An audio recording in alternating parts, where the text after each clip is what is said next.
Self-sabotage, taking good for bad and bad for good. How many people do you know that fall into this category? In addition to chunking, setting time limits for each task can greatly enhance productivity. This technique is known as time boxing. Instead of working aimlessly without a deadline, you allocate a specific amount of time to complete a task. This helps create a sense of urgency and prevents procrastination. When time boxing, it's important to be realistic with your estimates. Start by estimating how much time you think a task will take, then add a buffer to account for unexpected challenges or interruptions. By setting clear boundaries, you'll be more focused and less likely to get sidetracked. Staying focused and motivated while chunking and time boxing can help improve productivity. Staying focused and motivated is essential for overcoming procrastination. Here are a few tips to stay on track. Eliminate distractions and remove any potential distractions from your work environment. Put your phone on silent, close unnecessary browser tabs, and find a quiet space where you can concentrate. Reward yourself by setting up a reward system to motivate yourself. After completing a task or achieving a milestone, treat yourself to something you enjoy, like a short break, a healthy snack, or watching an episode of your favorite TV show.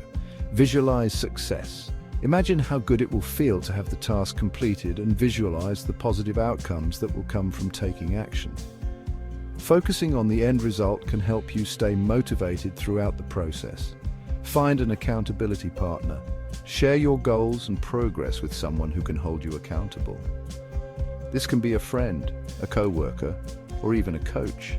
Knowing that someone else is aware of your commitments can help you stay committed and avoid procrastination. Social comparison has always been a part of human nature. It is the process of evaluating oneself in relation to others, whether it's in terms of physical appearance, popularity, success, or any other aspect of life. However, with the rise of social media, social comparison has become more prevalent and pervasive than ever before. Scrolling through our social media feeds, we are bombarded with carefully curated images and updates from our friends, acquaintances, and even strangers. It is impossible to escape the constant stream of highlights and accomplishments that others choose to share. As a result, many individuals find themselves feeling inadequate, experiencing distress, and even developing anxiety. The pressure to measure up to the seemingly perfect lives of others can be overwhelming. We might start comparing our achievements, relationships, and even our physical appearance to those portrayed online. This constant comparison can lead to a negative self-image and a distorted perception of reality. In order to navigate the pitfalls of social comparison, it is essential to separate oneself from the expectations of others and focus on personal values and goals. Instead of seeking validation and approval from external sources, the emphasis should be on what truly matters to us as individuals. Identifying and aligning with our own personal values can provide a solid foundation upon which to build a fulfilling life. These values serve as guiding principles that dictate our actions and decisions, helping us stay true to ourselves instead of getting caught up in the comparison game. Setting meaningful goals that are aligned with our values can also be instrumental in reducing the impact of social comparison.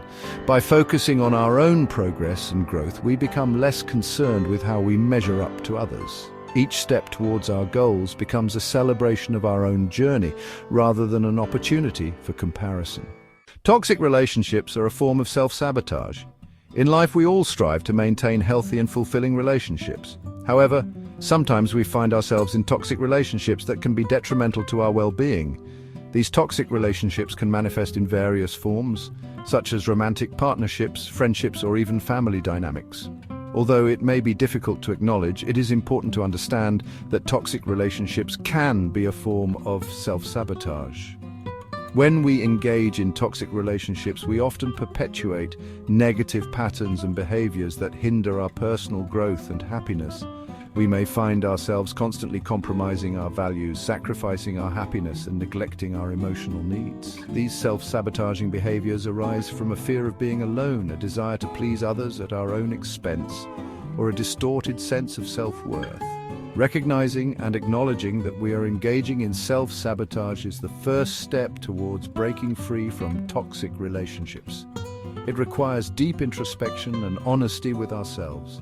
We must ask ourselves why we continue to stay in relationships that are unhealthy and emotionally draining.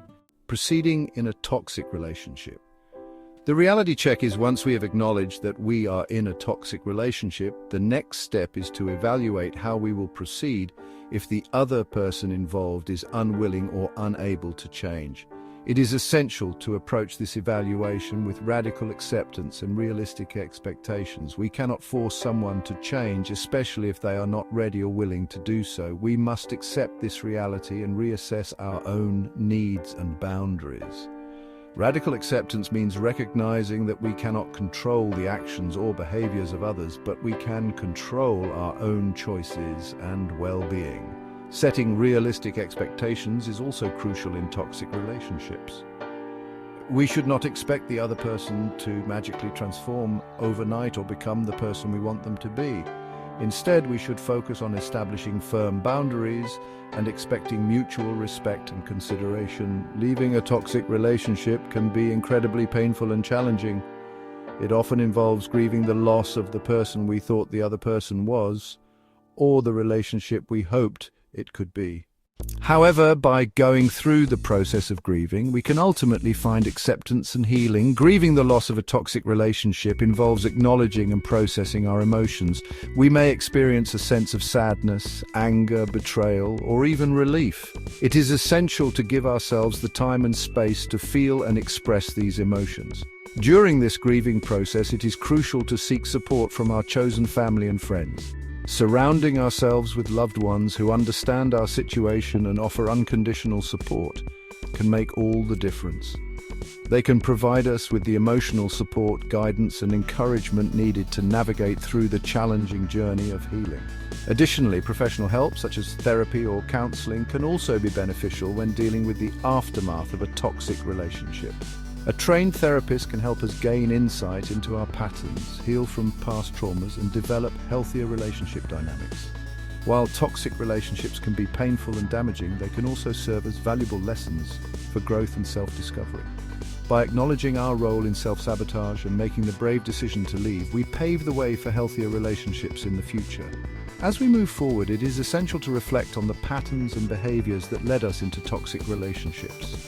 By gaining awareness of these red flags, we can make more informed choices in our future relationships. It is crucial to prioritize our well-being, set boundaries, and surround ourselves with people who uplift and support us. Remember, we have the power to create the relationships we deserve. It may take time, patience, and self-reflection, but by breaking free from toxic relationships and embracing healthier dynamics, we can cultivate a life filled with love, respect, and authenticity. One way to challenge perfectionism is to intentionally engage in activities that involve making mistakes or embracing imperfection. For example, if you tend to avoid trying new hobbies or activities because you fear not being good at them, you can start by consciously taking up a new activity and allowing yourself to make mistakes. Another exposure technique involves sharing your imperfections and vulnerabilities with others. This could be done through talking openly about your struggles and experiences, or even sharing your creative work, such as writing or artwork. That may not be perfect. Please like and hit the subscribe button. We want 1 million subscribers.